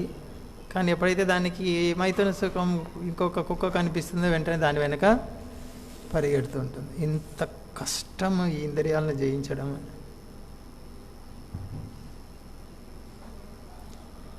విదేశాల్లో భక్తులు ఆరంభంలో హిప్పీలు అన్నీ వదులుకున్నారు. తల్లిదండ్రులను వదిలేశారు, కుటుంబాన్ని వదిలేశారు, సంపద వదిలేశారు, చదువులు వదిలేశారు, డిగ్రీలు వదిలేశారు, అన్నీ వదిలేశారు. కానీ ఒకటి మాత్రం వదలలేకపోయారు. ఏది? మైథున సుఖం వదలలేకపోయారు. అన్నీ వదిలేశారు, అది వదలలేకపోయారు. దుర్దాంత ఇంద్రియ కాల సర్ప పటలి. సో పటాల మీది కళ్ళు ఒకవైపు, చెవి ఒకవైపు, నోరు నాలుక ఒకవైపు, వాసన ఒకవైపు, స్పర్శ ఒకవైపు లాగుతున్నాయి. దుర్దాంత ఇంద్రియ కాల సర్ప పటలి ప్రోత్కాత దంష్ట్రాయతే. అయితే పాము, నల్లనాగు చాలా ప్రమాదకరమైనది, ఇంద్రియాలు ప్రమాదకరమైనవి. కానీ ఆ పాము యొక్క విషపు కూరలు తీసేస్తే ఆ పాము ఎంతన్నా బుసకొట్ట నీవు ప్రమాదం ఉండదు. ఆ విధంగా అవుతాయి ఇంద్రియాలు భక్తుడికి అని. ఇక్కడ ఏమన్నారు? విరాగ ఇంద్రియ ఐంద్రియ, ఈ ఇంద్రియ కార్యకలాపాల నుంచి అనాసక్తి, అది చైతన్య మహాప్రభుని ఆశ్రయించిన వాళ్ళకు వచ్చేటువంటి ఫలితం అని చూడవచ్చు. ఇప్పుడు హిప్పీలో చూడండి, చైతన్య మహాప్రభుని ఆశ్రయించారు, చాలా సులభంగా మైథున సుఖం అనే దాని నుంచి కూడా బయటపడిపోయారు. అత్యంత కష్టమైంది అది. మిగతా వాటి నుంచి బయటపడచ్చేమో, అది కూడా కష్టమే. నాలుకం జయించడం చాలా కష్టం. కానీ కామసుఖం, మైథున సుఖం నుంచి బయటపడడం చాలా కష్టం. విశ్వామిత్రుడు చూడు అన్నీ వదులుకొని వెళ్ళిపోయి ఆయన చివరికి మళ్ళీ దానికి బలి. ఇక్కడ మనకి ఆచార్య ఏం చెప్తున్నారు? త్రిదశపుర స్వర్గసుఖాలు, తర్వాత ముక్తి బ్రహ్మజ్యోతిలో, అది వద్దంటారు భక్తుడు. ఇంద్రియాలు ఆయన ఏం చేయలేవు. ఇంద్రియాలు పాములు ఉన్నాయి, 5 పాములు కాదు 500 పాములు ఉండనేగాక అన్నిటికీ విషపు కూరలు తీసేశారు. ఇంకేం చేస్తున్నది? వరకు బుసగొట్టచ్చు, కాటేయడానికి వస్తున్నట్టు, కానీ విషము ఉండదు. పాములు పట్టే వాళ్ళ ఇళ్ళలో చూసింటారు మీరు, వాళ్ళ పిల్లలు పాములతో ఆడుకుంటుంటారు. కూరలు తీసేసింటారు. మనకేమో భయం వేస్తుంటుంది దూరం నుంచి చూసి. ఆ పిల్లాడు అక్కడే ఉంటాడు, పాము అట్లా అట్లా కొడుతుంటుంది అతన్ని. ఆ పిల్లాడు ఏం పట్టించుకోడు. ఎందుకు? వాళ్ళ పెద్దవాళ్ళు వదిలేస్తారు ఆ పిల్లోడి దగ్గరే. ఆ పెద్దవాళ్ళకి తెలిసేమి, కూరలు తీసామో ఆడుకోనిలేమో పిల్లోడిని అనేసి. భక్తుడు ఆ విధంగా అనమాట. కృష్ణుడు ఈ కృష్ణ భక్తి ఏం చేస్తుంది? భక్తుల ఇంద్రియాలకు ఉన్నటువంటి కూరల్ని తీసి పడేస్తారు. ఎవరు? కృష్ణుడే. కృష్ణనామం, కృష్ణ కథ తీసి పడేస్తుంది. అప్పుడు ఆ ఇంద్రియాలు ఉంటాయి భక్తుడికి కూడా, కళ్ళు ఉన్నాయి, నోరు, ముక్కు, చెవి, స్పర్శ అన్నీ ఉన్నాయి, కానీ ఏం చేయలేవు. ఆ చిన్నపిల్లవాడు పాములు పట్టే ఇంట్లో పిల్లవాడు ఏ విధంగా ఆడుకుంటుంటాడు పాములతో, కాళ్ళ నాగులతో, ఒక్క నాగుతో కాదు అన్నిటితో ఆడుకుంటుంటాడు, వాటి మధ్య పడుకొని ఉంటాడు కూడా. అలాగా భక్తుడు అన్నింటి మధ్య ఉన్నప్పటికీ కూడా ఏం చేయలేవు అతని భక్తుడిని. అది ఇక్కడ చెప్తున్నాను. దుర్దాంత ఇంద్రియ కాల సర్ప పటలి ప్రోత్కాత దంష్ట్రాయతే. దంష్ట్ర అంటే పళ్ళు లేదా కూరలు తీసేసి, ప్రోత్కాత అంటే పూర్తి పెకలించి వేయబడి, మళ్ళీ అవకాశం లేదన్నమాట మలిచేదానికి. తర్వాత విధి మహేంద్రాదిశ్చ కీటాయతే. అదేనా? విధి మహేంద్రాదిశ్చ కీటాయతే. విధి అంటే బ్రహ్మ, మహేంద్ర అంటే ఇంద్రుడు. బ్రహ్మ పదవి చాలా గొప్పది, ఇంద్ర పదవి కూడా గొప్పదే. ఇంద్రుడు దేవతలకు అధిపతి, బ్రహ్మ సృష్టికి అంతటికీ అధిపతి ఆయన. విధి మహేంద్రాదిశ్చ కీటాయతే. కీట అంటే నీకు బ్రహ్మ పదవిని ఇస్తానని భక్తుడి దగ్గరికి వస్తే వద్దు, ఇంద్ర పదవి వద్దు. ఎందుకు? అవి ఆ పదవులు కీటకంతో సమానం, అంత చిన్నవి, అంత అల్పంగా కనిపిస్తాయి భక్తుడికి. భక్తి లేని బ్రహ్మ జీవితం కూడా వద్దు నాకంటాడు. భక్తి ఉన్న కీటక జీవితమైన పర్వాలేదు. భక్తుల ఇంట్లో చిన్న పురుగైన పుడతాను, కానీ నేను భక్తి లేనటువంటి బ్రహ్మ పొజిషన్ కూడా నాకు వద్దు అనిస్తాను. ఎవరు యత్కారుణ్య కటాక్ష వైభవతాం తం గౌరం అని చివరి ఒక పదం గుర్తు రావట్లేదు. అంటే చైతన్య మహాప్రభు యొక్క కరుణా కటాక్షం ఎవరి మీద పడుతుందో అటువంటి వాళ్ళకు వచ్చే ఫలితం ఇదే. చైతన్య మహాప్రభు యొక్క కృపా దృష్టి ఎవరి మీద పడుతుందో వాళ్ళకు ముక్తి వద్దు, నాకు స్వర్గసుఖాలు వద్దు. ఈ ఇంద్రియాలు ఉన్నప్పటికీ ఇంద్రియాల మధ్యనే ఉంటాడు భక్తుడు, ఇంద్రియాలు ఏం చేయలేవు అతన్ని. తర్వాత విధి మహేంద్రాదిశ్చ కీటాయతే, పెద్ద పెద్ద పదవులు ఇస్తాను నీకు, వద్దు నాకు అవి, పురుగుతో సమానం నాకు అవి. ఇది యత్కారుణ్య కటాక్ష వైభవత, మహాప్రభు యొక్క కరుణా కటాక్షం. కటాక్షం అంటే దృష్టి. చైతన్య మహాప్రభు కరుణ దృష్టి ఎవరి మీద అయితే పడుతుందో వాళ్ళకు లభించే ఫలితం ఇది అని. అంత తేలిగ్గా బయటపడతారు అన్నింటి నుంచి. ఇది చైతన్య మహాప్రభు కరుణ. చాలా కష్టం చూడండి ఇవన్నీ. మనం అనుకుంటాం ఈ కష్టాల నుంచి ఎప్పుడు బయటపడతానో నేను అని. ఈ ఇంద్రియాలు ఎంత కష్టమో. నాలుక ఎన్నిసార్లన్నా తినిపించు, నానా రకాలు తినిపించు, ఇంకా కావాలంటూనే ఉంటుంది అది. రాత్రింబవళ్ళు దానికి రెస్టే లేదు, పెడితే తింటూనే ఉంటుంది అది. ఇంకా కావాలి ఇంకా కావాలని. పాములాగా అది, పాము మెత్తగా ఆడుతూ ఉంటుంది అటు ఇటు. నాలుక కూడా అంతే, సేమ్. ఈ ఇంద్రియాలన్నీ అంతే, అంత ప్రమాదకరం. సో మనకి ఇక్కడ ఏం చెప్తున్నారు, గుర్తేంటి? నువ్వు భక్తిలో స్థిరుడు అయ్యేవా అనే దానికి గుర్తేంటి? ఈ ఇంద్రియ సుఖం నుంచి తెరవై. అంటే చైతన్య మహాప్రభు యొక్క కరుణా కటాక్షం నీ మీద పడిందా లేదా అనే దానికి గుర్తేంటి? పడిందా లేదా అనే దానికంటే కూడా నువ్వు చైతన్య మహాప్రభు యొక్క కరుణా కటాక్ష దృష్టిలో ఆయన దృష్టి నీ మీద పడేదానికి నువ్వు సమ్మతించావా లేదా అనేది. మహాప్రభు అందరి మీద దృష్టి సారిస్తూనే ఉన్నాడు, నువ్వు ఒప్పుకున్నావా లేదా అని. ఏంది ఒప్పుకోవడం? మహాప్రభు కరుణా దృష్టి మన మీద పడాలంటే చెప్పండి చెప్పండి. చైతన్య మహాప్రభు కరుణా దృష్టి మన మీద పడాలంటే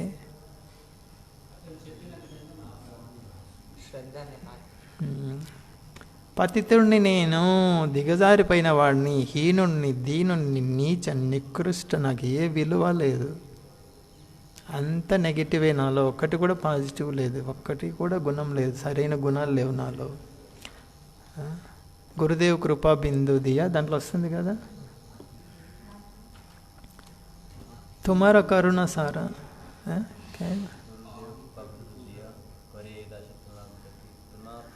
తృణపేకాతీన, గడ్డిపోచ కన్నా తక్కువ నేను, యోగ్యత విచారే కిచు నాహి పాయ్, తోమారా కరుణ సార్.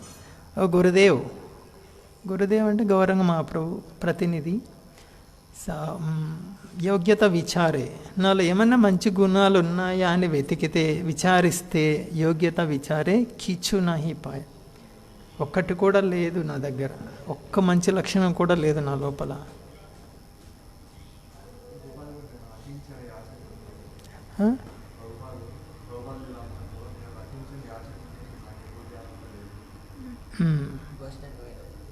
బోస్టన్లో అడుగు పెట్టినప్పుడు రాసుకున్నది బెగ్గర్ కించన్. అదే చూడండి, మనం థియరిటికల్గా తెలుసుకుంటాము ఈ విధంగా ప్రార్థన చేయాలి అని. నేను పతితుడిని, నీచుడిని, నికృష్ట, దిగజారిపోయిన వాడిని అని. ప్రాక్టికల్ వచ్చేసరికి మనసు వచ్చి నిలబడుతుంది ముందర, పెద్ద విలన్. నేను నీ స్నేహితుడిని, నువ్వేం పతితుడివి కాదు, నువ్వు నీచుడివి కాదు, అల్పుడివి కాదు, అన్ని మంచి లక్షణాలు ఉన్నాయి, ఉంటే ఒకటో రెండో తక్కువ ఉండొచ్చు నీలో, మిగతా ఎందుకు ఒప్పుకుంటావు? వాళ్ళు అన్నంత మాత్రం నీచుడివేనా? ఎందుకు వాళ్ళ దగ్గర అంత వద్దు. కొంచెం ప్రిస్టేజ్ క్వశ్చన్, ఎలా జీవించావు ఒకప్పుడు, ఇంత సడన్గా తలొంచితే ఎట్లా నువ్వు? మనసు మొండికేస్తుంటుంది, ఒప్పుకోదు. భక్తుల దగ్గర తలంచడానికి ఒప్పుకోదు. అదే మహాప్రభు కరుణ కటాక్షము భక్తుల ద్వారా వస్తుంది. ముందు శ్లోకంలో అదే కదా, భక్తుల సాంగత్యంలో నువ్వు కృష్ణ కథ వినాలి. ఎప్పుడు ఎక్కుతుంది చెవుల్లోకి? భక్తుల సాంగత్యం అంటే నువ్వేం చేయాలి? వెళ్ళి వాళ్ళకి తలంచాలి. సాంగత్యం అంటే ఊరికే నిలుక్కొని కూర్చుంటా అని కాదు. వాళ్ళు చెప్పుకుంటున్నారు, నేను కూర్చుంటా నీళ్ళు లేదు. భక్తుల సాంగత్యం అంటే చాలా మర్మం ఉంది అక్కడ. నువ్వు వెళ్ళి ఏం చేయాలి? సాష్టాంగ ప్రణామం చేయాలి. సాష్టాంగ ప్రణామం అంటే ఏం అర్థం? సమర్పించుకుంటున్నాను, నేను మీ దాసుడిని, మీరు ఎలా చెప్తే అలా చేస్తాను, నేను మీకు సేవ చేయడం నా బాధ్యత. అటువంటి మనోభావం కలిగి ఉండాలి భక్తుల సాంగత్యంలో ఉండడం అంటే. అది అప్పుడేమవుతుంది? వాళ్ళు చెప్పింది వినాలి అనేటువంటి ఆసక్తి కలుగుతుంది. నేను ఎంత తక్కువ వాడిని అనేటువంటి భావన నాకు హృదయపూర్వకంగా ఉంటే ఇతర భక్తుల పట్ల ఉన్నతమైన భావన కలుగుతుంది. చాలా సులభం ఇది. చూడండి, మనలో ఉన్నటువంటి నెగిటివ్ను మనం గుర్తు తెచ్చుకున్నప్పుడు ఇతరులలో ఉన్న పాజిటివ్ తొందరగా కనిపిస్తుంది. భక్తుల్లో ఉన్న గొప్పతనం బయటపడుతుంది. అటువంటి అప్పుడు ఏమవుతుంది? నీకు ఆసక్తి కలుగుతుంది. ఏదో కథ చర్చిస్తున్నారు, వింటే బాగుంటుంది, కొంతసేపు కూర్చుంటే బాగుంటుంది, కీర్తన వింటే బాగుంటుంది అనిపిస్తుంది. నాకు కొన్ని మంచి లక్షణాలు ఉన్నాయని కొంచెం ఉన్నా కూడా ఏం వెళ్తాంలే అక్కడికి, నాకు తెలీదా చదువుకునేది, నాకు రాదా, మా ఇంట్లో లేదా ప్రసాదం, మా ఇంట్లో ఇది కలుగుతుంది మనసు. ఎప్పుడైతే నేను అల్పుడిని అధముడిని అనేది హృదయపూర్వకంగా ఉంటే, వాళ్ళు అక్కడ కథ చర్చిస్తున్నారు, కీర్తన చర్చిస్తున్నారు, నేను వెళ్తాను, అక్కడ ప్రసాదం తీసుకుంటాను, నలుగురు కలిసి అక్కడికి వెళ్తాను నేను, ఇవన్నీ కలుగుతాయి. అప్పుడేమవుతుంది? చైతన్య మహాప్రభు కరుణ కటాక్షం మన మీద పడుతుంది. అంటే ఏదైతే ఈ అహంకారం ఉందో, నాకు మంచి లక్షణాలు ఉన్నాయి, నేను అంతో ఇంత గొప్పవాడిని అనేది, మన సూర్యకిరణాలు మన మీద పడకుండా గొడుగు అడ్డు పెట్టుకోవడం, లేదా ఏదంటే కప్పు వేసుకొని కప్పు కింద కూర్చోవడం లాంటిది. ఈ సూర్యకిరణాలు అంటే చైతన్య మహాప్రభు కరుణ కటాక్షం, కరుణా కిరణాలు. అవి పడకుండా మనం అడ్డు పెట్టుకుంటున్నాం. సూర్యుడు సమదర్శి, అదేవిధంగా చైతన్య మహాప్రభు సమదర్శి, అందరికీ అవకాశం ఇస్తున్నాడు. మనకై మన హృదయంలో భావన ఉంది, నేను పతితుడిని కాదు. మనసు మోసం చేస్తుంటుంది మనకు. శ్రీ నరోత్తమ దాస్ ఠాకూర్ పాడిందండి, పతిత పావన హేతు తవ అవతార మస్సమ పతిత ప్రభు నా పాయి బిహార. చైతన్య మహాప్రభు, మీరు పతితుల్ని ఉద్ధరించడానికి వచ్చారు, నీచ నికృష్ట దిగజారిన వాళ్ళని. అయితే నాకన్నా దిగజారిన వ్యక్తి, నాకన్నా నీచుడు, నాకన్నా అధముడు ఎవరు లేడు, ఎక్కడ ఎవరు లేరు. కాబట్టి మొట్టమొదట నేనే మీ కృపకు అర్హుడిని నేను, దయచేసి నా మీద దృష్టి సారించండి. అలాంటి ప్రార్థన హృదయపూర్వకంగా చేయాలి అని. అప్పుడు చైతన్య మహాప్రభు యొక్క కరుణ కటాక్షం కృప స్వీకరించగలమని. అర్హతలున్న ఏం క్వాలిఫికేషన్ ఉందంటే, యోగ్యత విచారే కీచు నహి పాయ్ అంటే కీచు నహి పాయ్, జీరో క్వాలిఫికేషన్స్. ఓన్లీ ఒకటే క్వాలిఫికేషన్ ఏంటంటే అదే క్వాలిఫికేషన్. అది ఎవరు? శ్రీ నరోత్తమ దాస్ ఠాకూర్. నాలో ఏం అర్హతలు లేవు, ఘోరంగా అదే నా అర్హత. దేనికి? నీ కృప యాచించడానికి నాకున్న అర్హత అదొక్కటే. నాకు ఏదైనా ఉంది, అది ఉంది, ఇది ఉంది, కించిత్ కొంచెం ఉంది, అది ఉంది, ఇది ఉంది అనుకుంటే నాకు అర్హత లేదు, నీ కరుణ పొందడానికి అర్హత లేదని. ఇది ఒకటి మన చైతన్య మహాప్రభు కరుణ. జీరో క్వాలిఫికేషన్ అని అనుకున్న వ్యక్తి, జీరో కంటే కూడా ఇంకా నెగిటివ్ క్వాలిఫికేషన్ అనుకున్న వ్యక్తి చాలా చాలా తొందరగా ఫాస్ట్గా చైతన్య మహాప్రభు కరుణ పొందిస్తాడు. సో ఇది మన భావనలో ఉంటుంది. కాబట్టి ఇక్కడ ఇంద్రియాల గురించి చెప్తున్నారు. భక్త్యా పుమాన్ జాత విరాగ ఇంద్రియ దృష్టసుతాన్ రచనాను చింతయ. సరే, ఇక్కడ మనసు భౌతికమైన వాటి నుంచి విడిపడిందంటే చాలా తేలిక ఇంద్రియాలను నియంత్రించడం. కాబట్టి ఇక్కడ మనసుకి ఏం చెప్తున్నా, ఇక్కడేమి దృష్టాశ్రత, వినటం, చూడటము, వీటి పట్ల ఆసక్తి. తర్వాత మనసు గురించి చెప్తున్నారు. మనసు చింతన చేయాలి అంటే ఏం చింతన చేయాలి? భగవంతుడు ఈ విశ్వ సృష్టి ఎలా చేశాడు, భగవంతుడి యొక్క గుణాలు ఏంటివి, భగవంతుడి కర్మలు, లీలలు ఏంటివి అనేటి వాటి గురించి చింతన చేయాలి. మన్మనాభవ, ఈ మనసుని నాకు అర్పించు, నా లీలల గురించి చర్చించు. ఇది మన్మనాభవ. ఇది ఇక్కడ మద్రచనాను చింతన. ఇక్కడ చూడండి, పరీక్షిత్ మహారాజు 7 రోజుల్లో శరీరం మొదలవుతున్నారు. ఆయన సృష్టి గురించి అడిగారు. ఆయన డైరెక్ట్ కృష్ణలీలలు చెప్పమని అడిగినచ్చు. ఏది వృందావన లీలలు చెప్పు నాకు అనేసి. 2వ స్కందం ఏంటి? సృష్టి. 5వ స్కందం కూడా సృష్టి. అవన్నీ వింటూ కూర్చున్నారు. అయ్యా, నీకు 7వ రోజే మరణం ఉంది, నువ్వు కృష్ణుడి గురించి కదా వినాలి. అవును, నేను వింటున్నది కృష్ణుడి గురించే. ఎక్కడ వింటున్నావు? సృష్టి గురించి అడిగావే. ఆ సృష్టి ఎవరిది? ఎవరు చేశారు? కృష్ణుడు చేసిందే. కాబట్టి నేను కృష్ణుడి గురించే వింటున్నా. ఇదం విశ్వం హి భగవాన్ ఇవేతర. ఈ విశ్వం భగవంతుడి నుంచి భిన్నమైంది కాదు. ఈ విశ్వంలో ప్రతి ఒక్కటి కూడా భక్తుడికి ఏమి చూసినా భగవంతుడే గుర్తొస్తాడు. ఇప్పుడు పరీక్షిత్ మహారాజ్ చివరి దశలో ఉన్నారు. ఆయన ఈ భౌతిక ప్రపంచంలో ఉన్నప్పటికీ ఆయనకు ఏం గుర్తొస్తుంది? విష్ణువే గుర్తొస్తున్నాడు, కృష్ణుడే గుర్తొస్తున్నాడు. ఎలా సృష్టి చేశాడు భగవంతుడు, ఎంత అద్భుత సృష్టి చేశాడు అనేసి. అందుకు నా సుఖదేవ్ గోస్వామిని ప్రశ్నిస్తున్నారు, సృష్టి గురించి చెప్పండి నాకు, భగవంతుడు ఎలా సృష్టి. ఇక్కడ ఇదే మద్రచనాను చింతయ, నేను ఎలా సృష్టించాను, ఎలా పోషిస్తున్నాను, తర్వాత ఎలా ఇది లయం చేస్తున్నాను, దీని గురించి ఆలోచిస్తాడు భక్తుడు. అంతేగాని డైరెక్ట్ ఉన్నట్లుండి రాసలీల గురించి చెప్పాను. ఇది కూడా రాసలీలనే. ఏది? భగవంతుడి సృష్టి కార్యం రాసలీలనే. రాస అంటే ఏంది? రస ఎంజాయ్మెంట్, ఆనందం. భగవంతుడి ఇప్పుడు నువ్వు ఇల్లు కట్టిస్తున్నావు అంటే నీకు ఆనందమా కాదా? అలాగే భగవంతుడు సృష్టి చేస్తున్నా అంటే ఆయనకు ఆనందం. అది నువ్వు ఇల్లు కట్టించడం ఒకవేళ హౌస్లో అది అంటే ఒక బాధ కూడా ఉండొచ్చు. సాధారణంగా ఇల్లు కడుతున్నారు, బంగ్లా కడుతున్నారు అంటే చాలా ఆనందంగా ఉంటాడు వ్యక్తి. నేను కట్టిస్తున్నా చూడు ఇది అని. ఆ విధంగా భగవంతుడు ఇంత సృష్టి చేసినప్పుడు అది ఆయనకు ఆనందం కాదా? అందుగురించి పరీక్షిత్ మహారాజు అడిగేది భగవంతుడి యొక్క సృష్టి గురించి చెప్పండి. ఎలా సృష్టిస్తున్నాడు, ఎలా పోషిస్తాడు, ఎలా లయం అవుతుంది, ఎలా నిర్వహించబడుతుంది, ఇది అంతా కూడా. సో దాని గురించి చింతన చెయ్యాలి. చింతయ. సో చెట్టు చూసావు, ఇప్పుడు ఈ భౌతిక ప్రపంచంలో భాగమే కదా చెట్టు. దృష్టి గురించి చెప్తున్నారు ఇక్కడ.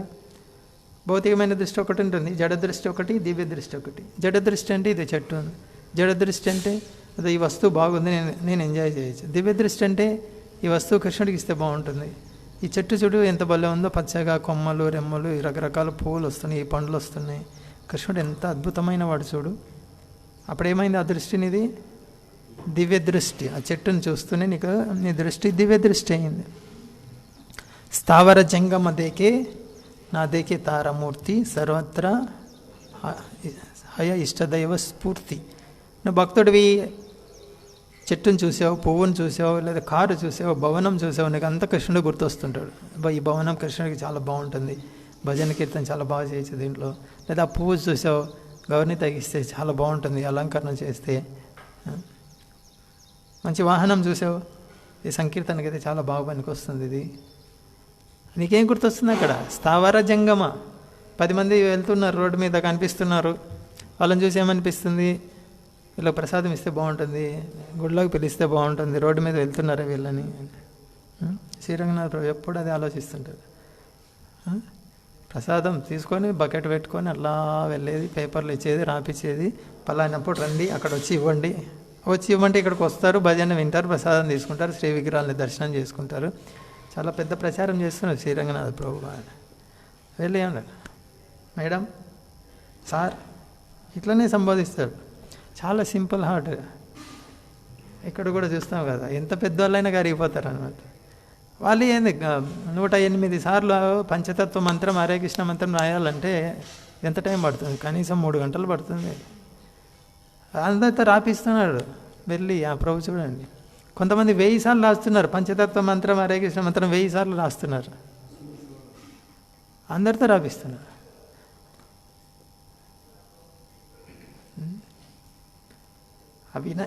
వినయము అనకు అనేది ఎంత ఆకర్షిస్తుంది. సరేలే, అంటే ఆయనకి ఏమనిపిస్తుంది, రోడ్డు మీద వెళ్తున్నారు, వీళ్ళు మంత్రం రాస్తే బాగుంటుంది, వీళ్ళు ప్రసాదం తింటే బాగుంటుంది, వీళ్ళు అంటే కృష్ణ సంబంధం గుర్తొస్తుంది అక్కడ చూస్తుంటే. అది ఇక్కడ నేను దివ్యదృష్టి ఆయనది, దివ్యదృష్టి.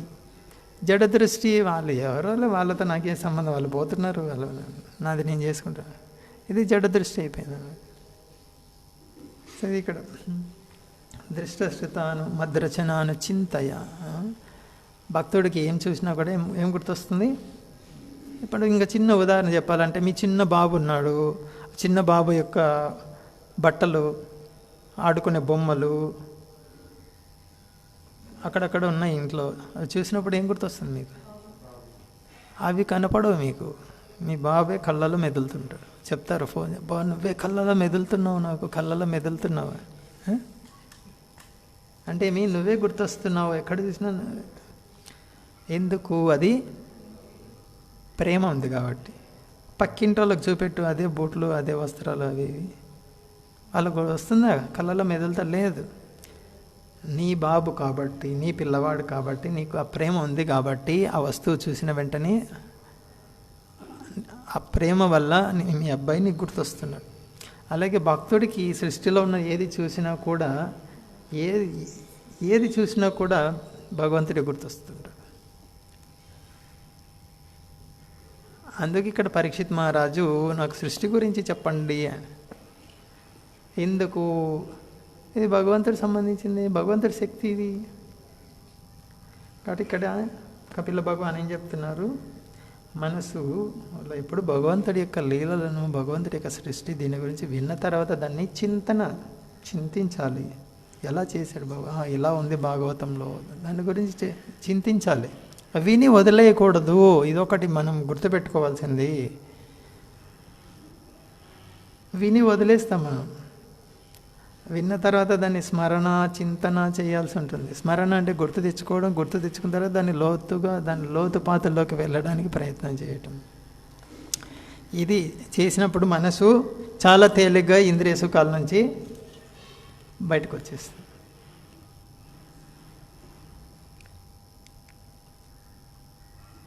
ఇక్కడ భాష్యంలో ఇచ్చారు ప్రభుపాద ఏంటి, భగవద్గీత, బ్రహ్మ సంహిత, శ్రీమద్ భాగవతం లాంటి చాలా ముఖ్యమైన పుస్తకాలు ఇవి అని. ఎందుకు ముఖ్యమైన పుస్తకాలు అంటే, వీటిలో భగవంతుడి భక్తి, శుద్ధ భక్తి గురించి, భగవంతుడి యొక్క గొప్పతనం. ఈ అధ్యాయం పేరే భక్తి యోగ మహిమ. భక్తి యోగ అంటే లింక్, భగవంతుడితో సంబంధం. భక్తి అంటే ప్రేమ, ఎలా ప్రేమ పెంచుకోవచ్చు నువ్వు అనేది ఈ భగవద్గీత, భాగవతము, బ్రహ్మ సంహిత వీటిల్లో ఉంది. ఈ బ్రహ్మ సంహితలో ఒక శ్లోకం వస్తుంది ఏంటి,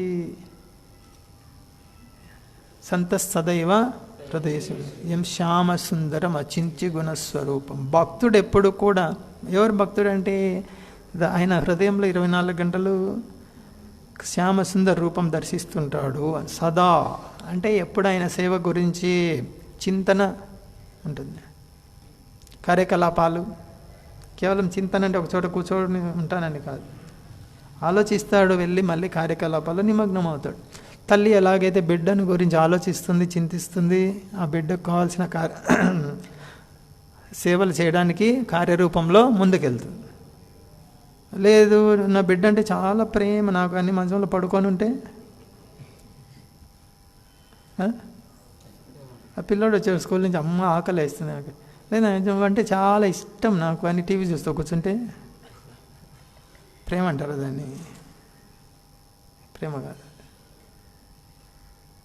అట్లే కృష్ణుడు అంటే ప్రేమ ఉంది, అప్పుడేంటి కృష్ణ సేవ చేయాలని ఆసక్తి ఉంటుంది. ప్రేమ ఉన్నప్పుడే ఆసక్తి ఉంటుంది, ప్రేమ లేనప్పుడు ఆసక్తి ఉండదు.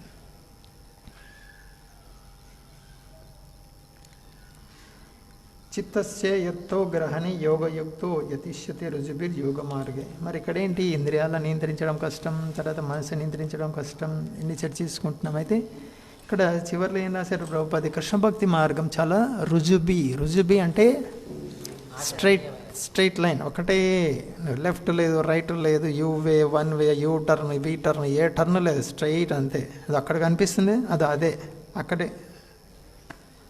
అంత సులభమైంది యోగ మార్గం. ఎక్కడ కనిపిస్తుంది? ఇదో ఇక్కడ కట్టెన్ తీశారు కదా, కనపడుతుందా సుజిత్? ఏం కనిపిస్తుంది సుజిత్ చెప్పు, ఏం కనిపిస్తుంది? గౌణిత కనిపిస్తుంది, అదే రుజుబీ మార్గం. చాలా తేలిక కదా కట్టెన్ తీయడం. గోడ పగలగొట్టడం చాలా కష్టంతో గోడ పగలగొట్టాలి. కట్టెన్ అంటే ఒకవేళ తెలియదు అనుకో, నీకు ఊరికి అట్లా తీసి చూస్తావు, ఏందో ఉంది కదా ఇక్కడ. అంత తేలిక భక్తి యోగం అనేది. అది శ్రీరంగంలో గుర్తొస్తుంది, ముసల్మాన్ రాజులు వస్తారు అది శ్రీ విగ్రహాన్ని కొల్లగొట్టడానికి. ఈ భక్తులు ఏం చేశారు, పెద్ద గోడ కట్టేశారు శ్రీ విగ్రహం కనిపించకుండా. అక్కడికే వెళ్ళాడు కానీ అతనికి కనిపించలేదు. అదే కట్టెన్ లాంటిది ఉండింటే ఏందో ఉంది, అట్లా తీసి చూస్తే వాడా లేదా? అది తేలిక కదా, ఆ గోడ ఉండబట్టి కనపడలేదు. అట్లే ఈ వేరే విధానాలు ఎట్లా ఉంటాయంటే, పెద్ద గోడల్లాగా ఉంటాయి. భగవంతుడి దగ్గరికి వెళ్ళాలంటే అంత కష్టం, వాటిని ఛేదించుకొని వెళ్ళాలంటే పెద్ద గోడల్ని. ఇవి చాలా తేలిగా, ఇంకా కట్టెన్ మనం తీయడం అవసరం కూడా లేదు. మన పైన గురువు ఉంటాడు, గురువు వచ్చి ఇక్కడ అని కట్టెన్ తీసి చూపిస్తుంది, చూడు ఇక్కడ.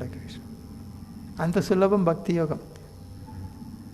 శ్రీరంగంలో రామానుజాచార్య ఏం చేశారు, ఆయనకి ధనుర్దాస్ అనే ఒక భక్తుడికి, ముందు భక్తుడు కాదు ఆయన, తన భార్య కళ్ళనే చూస్తుంటాడు ఎప్పుడు, మా భార్య కళ్ళు చాలా అందంగా ఉన్నాయి అంది. రామానుజాచార్య చెప్పారు, అంతకన్నా అందమైన చూపిస్తాను నేను. ఎక్కడ అంటే మంగళారతికి స్నానం చేసి శ్రీరంగనాథుడి దగ్గరికి వెళ్ళి, స్వామి నీ కళ్ళు చూపించి ఒకసారి ఈయనకి. ఎవరు చూపించారు అక్కడ? గురువు చెప్పారు అక్కడ. కాబట్టి ఇక్కడ చూడొచ్చు మనం, మన పైన ఒక ప్రామాణికమైన వ్యక్తిని అంగీకరించడం ఎంత ముఖ్యమో. అంగీకరించావా నీకు తేలికైపోయింది జీవితం, అంతే. అదొక్కటే మనం చేయాల్సిందే. నాకు ఏం అర్హతలు ఉన్నాయంటే ఒకటే, నా పైన ఉన్నటువంటి ప్రామాణిక వ్యక్తిని నేను అంగీకరించాను, అంతే. అదే అర్హత. ప్రభుపాద ఏం చెప్తారు, ప్రభుపాద ఇంత సాధించారు కదా మీరంటే, మా గురువు చెప్పింది నేను చేశాను, అంతే. మా గురువు ఆజ్ఞాపించారు నన్ను, నేను ప్రయత్నం చేశాను, ఆయన కృప వల్ల జరిగింది, అంతే. మనది కూడా అంతే, మన జీవితం కూడా ఎన్నో మనకు ఇచ్చిన సూచనలు గట్టిగా పట్టుకుంటే అయిపోయింది మన జీవితం. అక్కడే ఆ సూచనలు పట్టుకునే దాంట్లోనే ఉంది, వేరే రహస్యం ఏం లేదు భక్తి యోగంలో. గురుముఖ పద్మవాక్య చిత్తేది వారి ఈ మనస్సులో హృదయం నిండా గురువు చెప్పిందే ఉండాలి. అప్పుడు యోగయుక్తో అయిపోయింది, లింక్ అయిపోయింది, కృష్ణుడితో లింక్ అయిపోయాడు. ఆ శ్రీరంగనాథుడి కళ్ళు చూడాలి అంటే ఆయనతో అవుతుందా? ధనుర్దాస్తో శ్రీపాద రామానుజాచార్య వెళ్ళి అయ్యా ఈయన కళ్ళు చూపించు అంటేనే చూపించేశారు శ్రీరంగనాథుడు. ఆ కళ్ళను చూసి ఆయన ఉదయం 4 గంటలకు వెళ్తే రాత్రి 8 వరకే అలానే చూస్తుండిపోయి, ఇంత అద్భుతమైన కళ్ళ అంటే ఆయన భౌతిక ప్రపంచంలో లేడు. ఆ కళ్ళు భౌతికమైన కళ్ళు కాదు. ఇంకా రాత్రి ఇంకా భగవంతుని పడుకోబెట్టాలి, ఏదో శయన ఏదో. ఆ సమయంలో వచ్చి పూజారులు అయ్యా సమయం అయింది బయటికి రా అంటే, అప్పుడు ఏమన్నాడు ఆయన, మణి అన్న అంటే ఎంత సమయము అని అడిగాడు ఆ ద్వారంలో నిలబడి. దానికి ఆ ద్వారం పేరు ఇప్పుడు మణి అన్న ద్వారము అంటారు. మణి అన్న అంటే సమయం ఎంత, ఆ ద్వారం పేరే సమయం ఎంత అని. ఇది కథగా జరిగిన సంఘటన. ఇది శ్రీరంగం ఎంతమంది వెళ్ళారు మీరు? దగ్గర శ్రీరంగనాథ్కి దగ్గరగా ఉంటుంది. అది అక్కడ నిలబడుకొని చూశాడు ఆయన ధనుర్దాస్.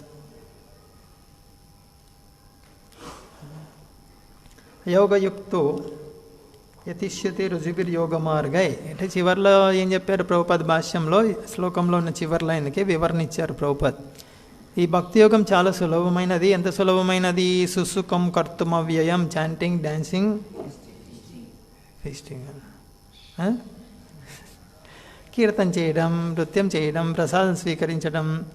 ఇది రుజుబి అంటే చాలా సరళమైన మార్గం. మీరు వచ్చేసి కూర్చోండి, ఉపనిషత్తులు చెప్తాను, వేదాంతం చెప్తాను, సరేనా? ఎవరు వస్తారు? కూర్చొని వేదాంతం విని ఇంటికి వెళ్ళాలి. తినేది ఏమి ఉండదు, ప్రసాదం ఏం లేదు, వెళ్ళు. కూర్చొని ఇదో బ్రహ్మజ్యోతి ఉంది అక్కడ బల్బు వేసాము, అక్కడ కూర్చొని ధ్యానం చేసుకొని వెళ్తూ ఉండు. ఎవరు వస్తారు? ఎంతమంది వస్తారు? ప్రసాదం లేదు, కథ లేదు, కీర్తన లేదు, అంటే ఇది భాగవతం ఇటువంటివి లేవు. వేదాంతం బ్రహ్మ అంటే ఇది, పరబ్రహ్మ బ్రహ్మజ్యోతి అంటే ఇది, ఈ తత్వం మాట్లాడుతూ కూర్చుంటే ఎంతసేపు ఉంటావు? ఎంతమంది వస్తారు? కీర్తన లేదు, నృత్యం లేదు, శ్రీ విగ్రహాల దర్శనం లేదు, ఎంతమంది వస్తారు? ఎవరు రారు. వస్తే ఒకసారి వస్తారు ఓపెనింగ్కి, తర్వాత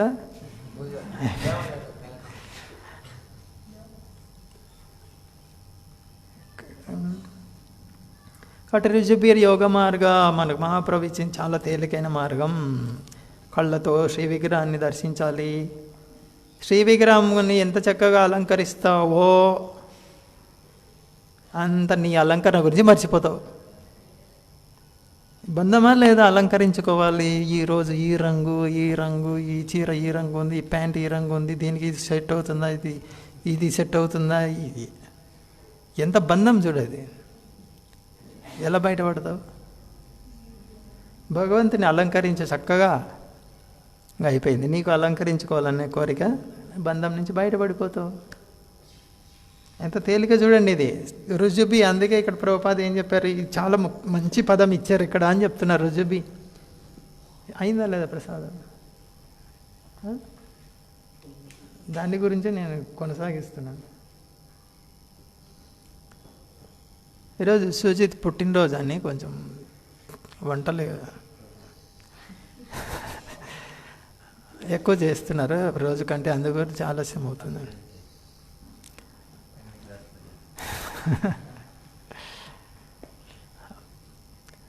సరే, ఇప్పుడేం చెప్తున్నా, శ్రీ విగ్రహాలు చాలా రుజుపి అంటే ఇంత సులభమైన మార్గం అనేది. శ్రీ విగ్రహాలు బాగా అలంకరించి బాగా దర్శనం చేసుకొని చూడు. నీకు ఇంకా అందమైన స్త్రీని చూడాలనే కోరిక ఉండదు, అందమైన పురుషుని చూడాలనే కోరిక ఉండదు, పోతుంది. నాలుక బాగా తినాలి, రకరకాలు తినాలి. సాయంకాలం ఫాస్ట్ ఫుడ్, పొద్దున్న ఇది, మధ్యాహ్నం ఇది, సాయంకాలం ఇది, రాత్రికి ఇది, పడుకునేటప్పుడు మధ్యాహ్నం నిద్ర మెలకు వస్తే రాత్రి పూట తినేదానికి ఇది, అర్ధరాత్రి, ఎన్ని రకరకాల ప్లాన్లు ఉంటాయి. మెను హోటల్కి వెళ్తావు, మెను పెడతాడు అతను. మెను అంటే తెలుసు కదా, వదిలేసి బకెట్లో మార్చుకున్నాను. హోటళ్ళలో వెళ్తావు, అతను మెను తెచ్చిస్తాడు. తల తిక్కపడుతుంటుంది అతనికి. అందు గురించి అక్కడ పెట్టేసి వెళ్ళిపోతాడు, నువ్వు సెలెక్ట్ చేసుకో అని చెప్పి. దేని గురించి? నాలుక గురించి. ఈ దరిద్రుడు చాలా సెలెక్ట్ చేసుకోలేడు తొందరగా. మెను పెట్టడంలో ప్లాన్ అదే. ఒకప్పుడు ఏం చెప్పేవాళ్ళు, అయ్యా అన్నము, సాంబారు, పప్పు, ఇడ్లీ, దోశ ఇది ఉన్నాయి, నీకేం కావాలని చెప్పేవాళ్ళు. ఆర్డర్ ఇస్తే అయిపోయేది. ఇప్పుడు తిక్క నాలుక, జిహోకో రుచి అని ఎన్ని కొత్తవి. ఈ పందులు కూడా ఆశ్చర్యపోతాయేమో, ఇంత కొత్త రుచులు కనుక్కున్నారు ఈ మాట. అటు పేర్లు కూడా తెలియవు, పలకడం కూడా రాదు, అదేందో తెలియదు, అది ఎట్లా తినేది కూడా తెలియదు కొన్నిసార్లు. ఆ చేత్తో తింటారా, తుంచుకొని తింటారా, అది మొత్తం ఇంత ఘోరంగా ఉంది పరిస్థితి. సో నాలుక ఒక సమస్య కదా అది. ఎప్పుడు బయటపడతావు దాని నుంచి? భగవంతుడికి మంచి రుచికరమైనవి చేసి పెట్టు, నేను రుచికరమైన తినాలనే పోతుంది. చూడండి, భగవంతుడికి అలంకరించడం, పుష్పాలంకరణ, వస్త్రాలంకరణ, ఆభరణాల అలంకరణ, భగవంతుడికి నివేదన చేయడం, లేదా పెద్ద భవనంలో నివసించాలని కోరిక ఉంది, డబ్బులు ఉన్నాయి, పెద్ద భవనం కృష్ణుడి కోసం కట్టు. కానీ నీకు కోరిక ఉండనే ఉండదు పెద్ద బిల్డింగ్లో ఉండాలని. ఏదో ఒక మూలను ఉంటావు, సేవ చేసుకుంటూ ఆనందంగా సంతృప్తికరంగా ఉంటుంది. ఇది రుజుబీ యోగ మార్గం. అంత చక్కటి మార్గము ఈ కృష్ణ చైతన్య విధానం, కృష్ణ భక్తి విధానం అని. ఇక్కడ చూడొచ్చు, మనమే చిన్న పిల్లలు ఉన్నారు, వీళ్ళు, మీకు కూడా అనుభవం ఉంటుంది, పెద్దవాళ్ళకు కూడా. వీళ్ళని చూడండి మీరు, ఈ వయసులో వేటి పట్ల ఆకర్షితులు అవుతారు వీళ్ళు. బయట ఉంటే ఈ వయసులో ఉన్న పిల్లలు, మరి వీళ్ళు వేటి పట్ల ఆకర్షితులై ఉన్నారు. 3:30కు నిద్రలేస్తారు, రాత్రి 9:30 వరకు మెలుకొని ఉండాలి, మధ్యాహ్నం పడుకుంటే 1 గంట పడుకుంటారు. అయితే ఇళ్లలో ఉన్న పిల్లలు తట్టుకుంటారా? బయట ఉన్న వాళ్ళు తట్టుకోలేరు. వాళ్ళు తల్లిదండ్రులే భయపడతారు. గుండెల్లో రైళ్ళు పోతాయి. 3:30కి లేపుతారా మా పిల్లోడిని, 9:30 పడుకోబెడతారా? వాళ్ళకి రైలు పోతాయి, తల్లిదండ్రులకే గుండెల్లో రైళ్ళు పోతాయి. వద్దు ఇసుకోనికి వద్దు మా పిల్లోడు. మరి ఇక్కడ ఉన్న వాళ్ళని చూడండి, ఎంతోమంది చెప్తున్నారు ఈ మధ్యన ఈ పిల్లల్ని చూసి, ఎంత బాగుందో వాళ్ళని చూస్తుంటే, వాళ్ళ ముఖాలు చూస్తుంటే ఎంత ప్రశాంతంగా ఉన్నారో, ఎంత భాగ్యం వీళ్ళదని. కనీసం ఈ వారంలో కొత్త వాళ్ళు 4-5 కనీసం 4 అయితే చెప్పారు నాతో. ఏం నేర్పిస్తారు వాళ్ళకి, ఎలా నేర్పిస్తారు, ఇలా అన్నీ చేస్తున్నారు వాళ్ళు, ఎలా తయారవుతారు అని ఇట్లా ప్రశ్నలు వేశారన్నమాట. కొత్త వాళ్ళకి ఏం తెలియదు. ఒకటి గమనించారు వాళ్ళు, బయట విన్న పిల్లల ముఖాలకి ఇలా ముఖాలకి తేడా గమనించారు.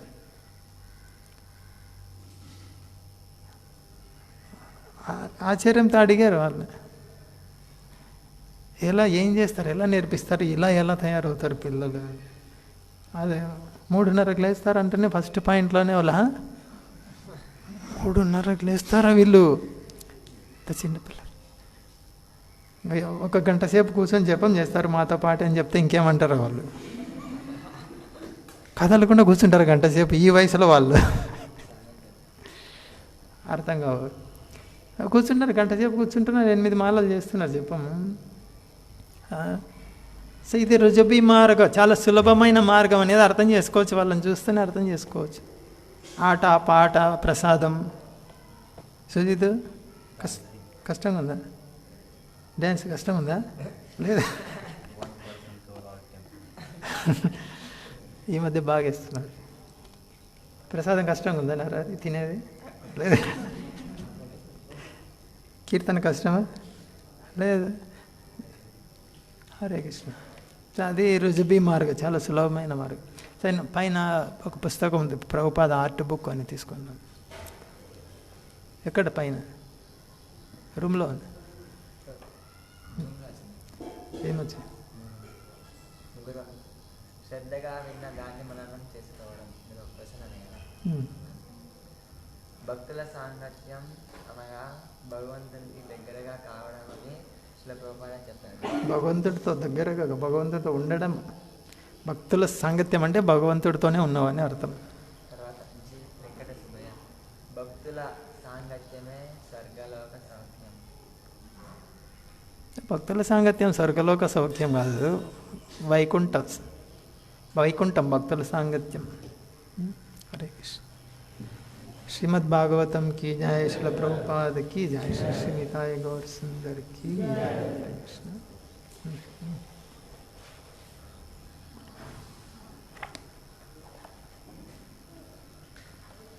ఫోటోలు